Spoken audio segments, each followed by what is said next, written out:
Bonsoir. Un nouveau groupe d'une soixantaine de casques bleus serait sur le point d'être libéré ce soir en Bosnie. Un geste de Radovan Karadzic qui n'entame pas pour autant la détermination de la communauté internationale. Patrice Desmazré. Un premier groupe de 58 casques bleus est arrivé à Zvornik, à la frontière entre la Bosnie et la Serbie. Parmi eux, 14 Français. Ils devraient être libérés ce soir avec un autre groupe de soldats de l'ONU. C'est ce qu'annonce en tout cas l'agence de presse des Serbes de Bosnie. En tout, une centaine de casques bleus sur les 256 retenus en otage seraient libérés. Ce processus de libération se poursuivrait même les prochains jours. Selon un haut fonctionnaire serbe bosniaque, ils auraient obtenu l'assurance que l'OTAN ne mènerait plus de raids aériens. Une situation qui se débloque au moment où les ex-otages français retrouvent leur unité à Sarajevo. Ils ont été accueillis ce matin par le général Guebillard. Je vois que vous êtes un peu fatigué, mais je suis fier de vous. Autre signe de détente sur le front diplomatique, le ministre russe des Affaires étrangères, Andreï Kozyrev, a rencontré son homologue britannique Douglas Hurd. Les Russes ne parlent plus de veto si le Conseil de sécurité des Nations Unies vote une résolution pour créer la force de réaction rapide. La détente, sauf pour les Bosniaques, tir des snipers sur Sarajevo, bombardement sur Bihac et Goražde.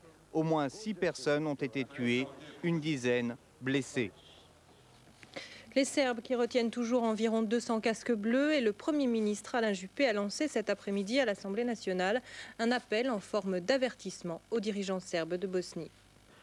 Je leur lance un appel solennel pour qu'ils prennent conscience de l'impasse suicidaire où les conduit un comportement qui bafoue toutes les lois internationales et qui leur interdira, s'ils persévèrent dans cette voie, de réintégrer la communauté internationale où ils veulent trouver leur place.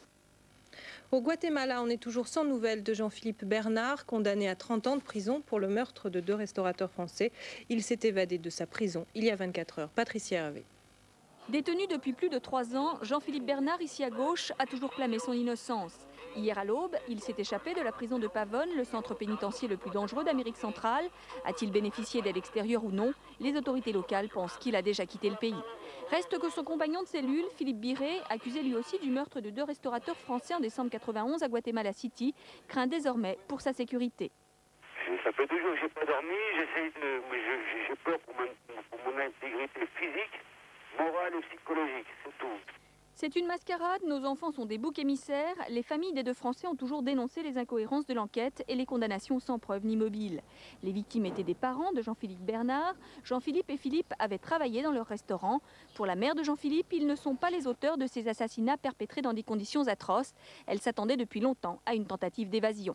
Il est évident que peut-être il a eu une opportunité et cette opportunité, il l'a saisie.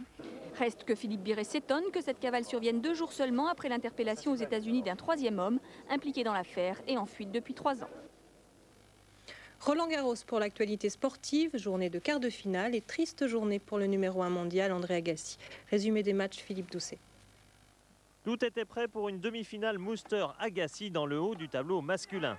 L'Autrichien se délivrait d'abord d'un méchant combat en 5-7 contre Alberto Costa, vaillant spécialiste de la terre ocre. Ensuite, André Agassi partait plutôt bien face au Russe Kafelnikov. Un duel de cogneurs de fond de cour qui, curieusement, a tourné au travail tout en coup fin à l'heure de finir les points.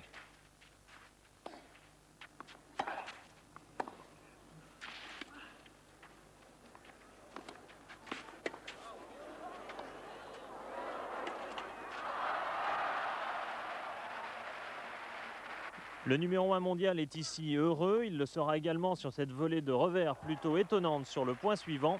Mais Kafelnikov, brillant en retour, très agressif, capable aussi de finesse, gagne les 2 premiers sets 6-4, 6-3. Gêné par une légère blessure à la cuisse, Agassi mène toutefois 4-1 dans le 3e set avant d'être remonté, de s'incliner ici 7-5. Le Russe Yevgeny Kafelnikov, tête de série numéro 9, est en demi-finale. Par contre, rien n'a perturbé le train-train du tennis féminin. En demi-finale, Sanchez Daté qui a battu Maioli et Martinez Graf qui n'a pas hésité face à Sabatini 6-1 et 6-0.